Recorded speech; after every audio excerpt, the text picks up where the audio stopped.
E já estamos aqui com a nossa psicóloga, a doutora Natiele Simonetti. Bom dia, doutora, tudo bem? Bom dia, Kézia, tudo bem? Bom dia a todos. Hoje acho que nós vamos falar de um tema aí bastante polêmico aí, né, doutora? Isso. Que é a ansiedade. Eu acho que todo mundo, a maioria, fala assim, eu sou muito ansiosa, eu tenho ansiedade. Então, já começa explicando pra gente o que é a ansiedade. Isso. Então, Kézia, a ansiedade ela vai além daquilo que muitas pessoas imaginam, que são as pessoas que pensam demais no futuro, são as pessoas ansiosas, né? Ela é uma reação inerente ao ser humano, né? Onde o indivíduo vai experimentar diversas formas de sentimentos e sensações. Algumas situações do dia a dia geralmente despertam esse sintoma ansioso, como por exemplo, exames médicos, a véspera de uma prova, Pode concluir. uma entrevista de emprego, né? Uma coisa que vai acontecer naquele momento e a pessoa começa a sentir alguns sintomas, algumas sensações que são normais frente àquele momento que vai vir a acontecer. E eu ia comentar que no meu primeiro dia do programa, eu não dormi durante a noite. Sim. De tanto que eu fiquei pensando, isso é uma ansiedade grande, né, doutora? Um dos sintomas. É um dos sintomas, né? Frente à véspera daquele evento. E quais são as causas que causam a ansiedade? Então, Kézia, existem muitos contextos para evidenciar o desenvolvimento do caminho da ansiedade, né? Envolvendo uma complexa relação entre os fatores biológicos, ambientais e também individuais. Os fatores genéticos e o temperamento, eles também são fatores que considerados de predisposição que nos deixam mais vulneráveis, né? Sim. E os sintomas, eles são físicos e psicológicos, né? Isso, nós temos dois contextos de sintomas. O que assim, todos nós somos ansiosos, né? Como a gente estava falando, em algum momento da vida a gente vai, frente a situações diversas, a gente vai apresentar sintomas. Porém, isso pode acontecer numa escala maior ou menor, vai depender muito do indivíduo mesmo. E até certo nível, a ansiedade é considerada saudável e até essencial. Porém, chega um momento que essa ansiedade começa a atrapalhar o dia a dia do ser humano, né? As suas atividades, trabalho, relações familiares. Então, quando ela começa a acontecer de forma mais frequente e intensa, a gente chama então de ansiedade patológica. Essa ansiedade patológica, ela inclui esse conjunto de sintomas, os físicos e os psicológicos, que vai se manifestar de diversas formas e precisa sim ser tratado. Né? Esses sintomas, então, físicos, né? Vou dar os exemplos aí. Os principais sintomas físicos são inquietação, sensação de branco, né? Aquela dificuldade de se concentrar, de manter o foco, a irritabilidade, tensão muscular, muitas pessoas sentem essa dor aqui, né? Perturbação do sono, que é um dos sintomas físicos, né? Uma fragilidade maior também e aquela sensação de cansaço. Geralmente essas pessoas sentem medo? O medo, ele é um sintoma psicológico.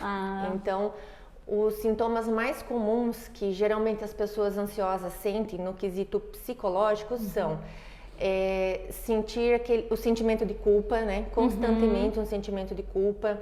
Ah, não devia ter comido tudo isso, eu não tinha fome, eu não devia ter falado aquela palavra, eu não deveria ter agido assim, não deveria ter gastado aquele dinheiro, comprado determinadas coisas. Então, assim, age e depois fica alimentando esse sentimento de culpa frente às suas ações, né? Outro sintoma psicológico é ter dificuldade em dizer não. Isso é muito frequente. De não dizer não àquela pessoa, de não dizer não a algumas questões. Por quê?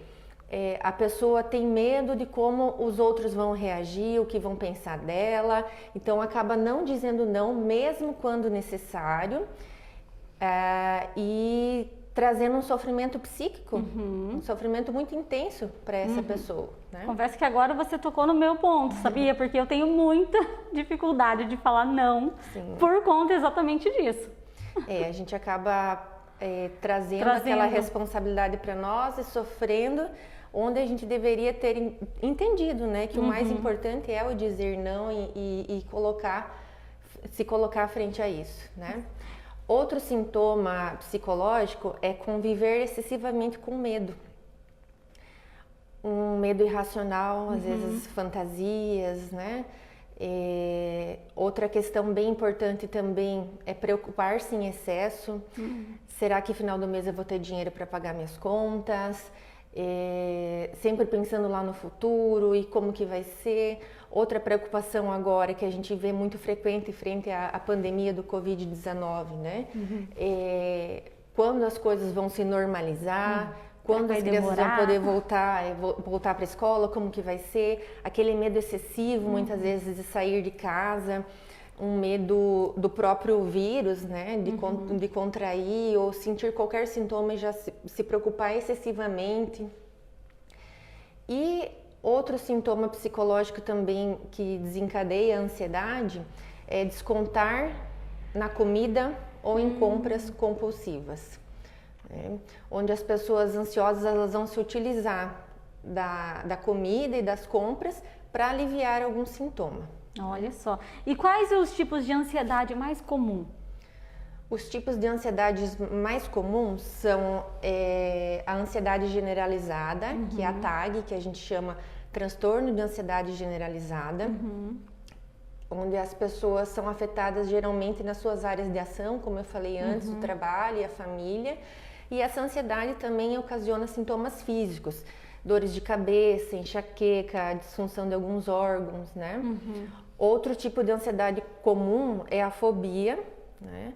Onde nós temos a fobia frente à exposição direta com as pessoas, que é a fobia social, e também a fobia específica, que é mediante a exposição de algum animal em específico, o estado climático, então assim, tá fechando o tempo, já começa aquela fobia, se vai ter um temporal, algo assim, fobia de ambientes fechados, de procedimentos médicos como cirurgias e dentistas, fobia em relação à altura, ao escuro, né, à falta de luz, são vários exemplos, né? Também temos o estresse pós-traumático, que ele costuma ser desenvolvido depois da pessoa vivenciar uma experiência muito traumática. Onde começa a apresentar dificuldade para dormir, se sente inseguro, inquieto, né? Essa pessoa que vive esse tipo de ansiedade do estresse pós-traumático, ela permanece em estado contínuo de alerta, né? Não consegue desligar. Porque pode ser confundida aí com uma depressão, alguma coisa assim, ou não? Não, a ansiedade e a depressão, elas também andam juntas, né? Muitas pessoas ansiosas acabam não tratando e também desenvolvendo a depressão, né? Que aí se caracterizaria em outro contexto. Sim.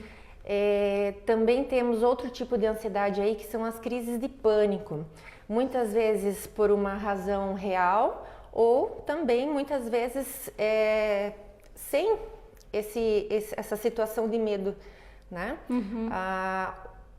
Nas crises de pânico, geralmente as pessoas sentem o coração, né, acelerado, sudorese excessiva, falta de ar, pressão arterial, né, alta, tonturas, vômitos. E também podemos considerar a crise de pânico como um medo instantâneo dessas certas situações, né?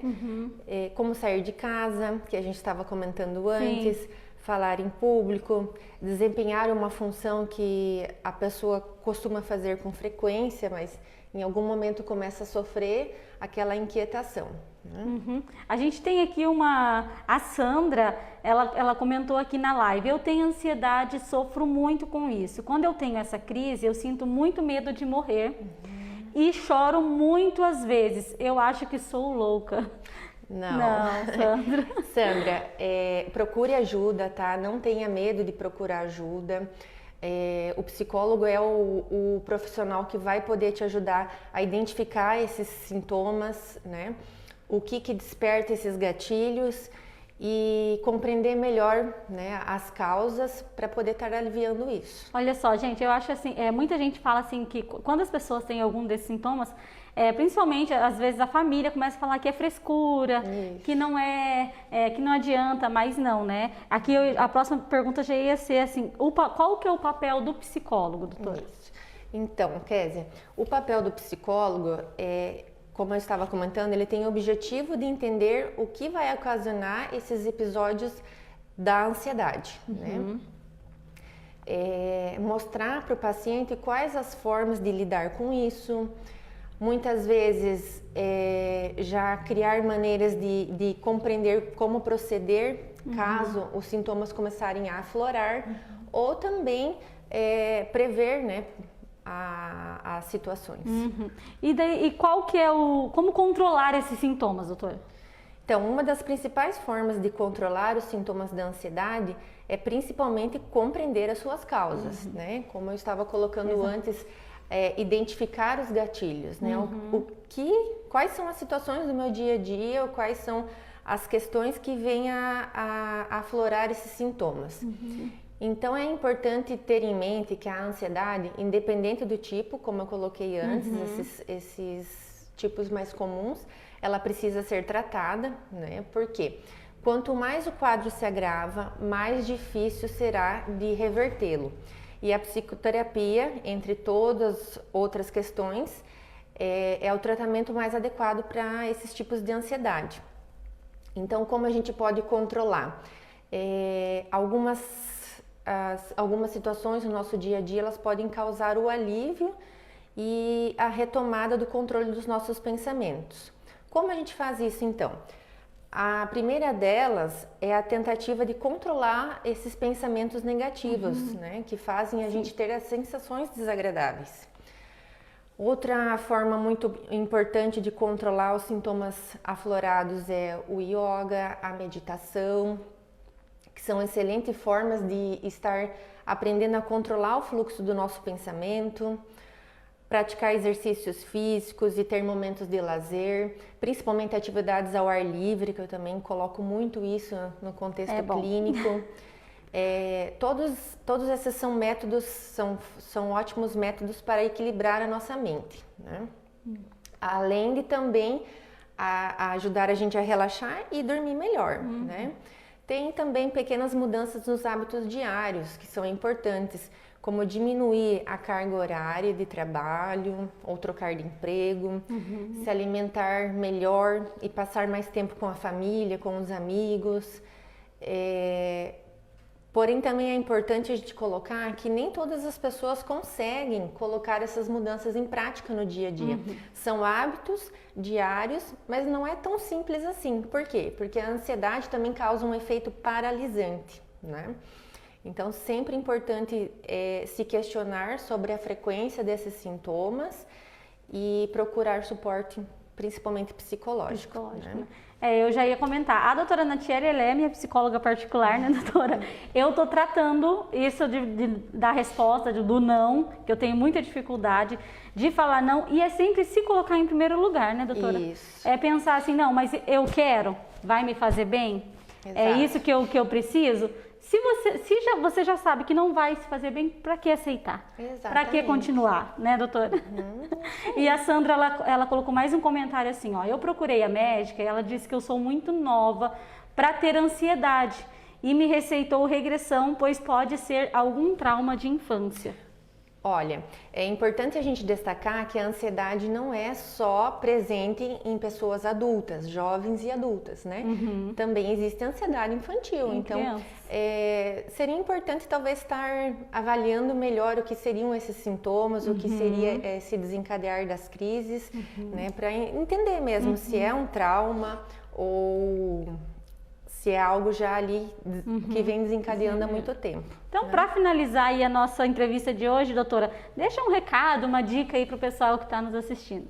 Então, a dica é o seguinte, se vocês se identificaram com algum desses sintomas, com algum tipo de ansiedade que a gente colocou hoje aqui na live, para estar procurando ajuda, né? Para não ter medo, né? Ou não ter vergonha de procurar ajuda, que isso ainda é muito é muito frequente. É comum ainda, né? As pessoas falarem assim, não precisa, não vai, e acham que é só por alguma coisa, um motivo muito, muito forte. E não, né? Cada motivo é um motivo, né, doutora? Como eu disse antes, quanto antes a gente começar a tratar, menor é a chance disso acabar se agravando, né? Então, a gente orienta a estar procurando ajuda.